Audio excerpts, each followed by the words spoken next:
लोकसभा निवडणुकीत पंकजा मुंडे यांचा पराभव झाला। गेल्या अनेक दिवसापासून भाजपमध्ये पंकजा मुंडे यांना डावललं जातंय अशा त्यांचा समर्थकांचा रोष होता। त्यामुळे त्यांचं पुनर्वसन करण्यात यावं अशी मागणी पंकजा मुंडे समर्थकांकडून करण्यात येत होती। यावर्षी झालेल्या बीड लोकसभा निवडणुकीत पंकजा मुंडे यांना उमेदवारी देण्यात आली होती। मात्र अत्यंत अडीतडीच्या या निवडणुकीत पंकजा मुंडे यांचा राष्ट्रवादी काँग्रेस शरदचंद्र पवार गटाचे बजरंग सोनावणे यांनी दारुण पराभव केला। येत्या 12 जुलै रोजी विधान परिषदेसाठी मतदान आणि मतमोजणी पार पडणार आहे।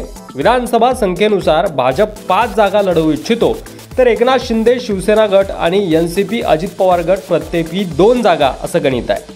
पण शिवसेनेनं भाजपच्या कोट्यातील 1 जागा मागितली होती। मुख्यमंत्री एकनाथ शिंदे यांनी दिल्लीच्या भाजप नेत्यांसोबत संवाद करून भाजप कोट्यातून 1 जागा मिळावी अशी अपेक्षा व्यक्त केल्याची माहिती सूत्रांनी दिली होती। मात्र भाजपने शिवसेनेला धक्का देत 5 उमेदवारांची नावं जाहीर केलेली आहे।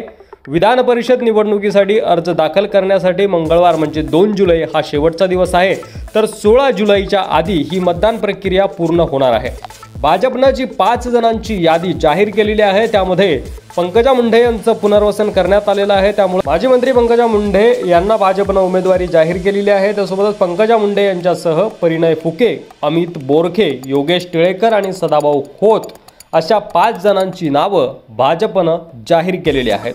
त्यामुळे आता विधान परिषदेवर पंकजा मुंडे यांना आमदार करून विधानसभेसाठीची परळीची जागा भाजपनं धनंजय मुंडे यांच्यासाठी मोकळी केलेली आहे। सोबतच पंकजा मुंडे समर्थकांची जी नाराजी होती की पंकजा मुंडेंचं पुनर्वसन करण्यात यावं, ती नाराजी देखील विधानसभा निवडणुकांपूर्वी दूर करण्याचा प्रयत्न भारतीय जनता पार्टीकडून केला गेला आहे। यावर तुमचं मत कमेंट बॉक्समध्ये लिहायला विसरू नका। व्हिडिओ आवडला असेल तर जास्तीत जास्त शेअर करा।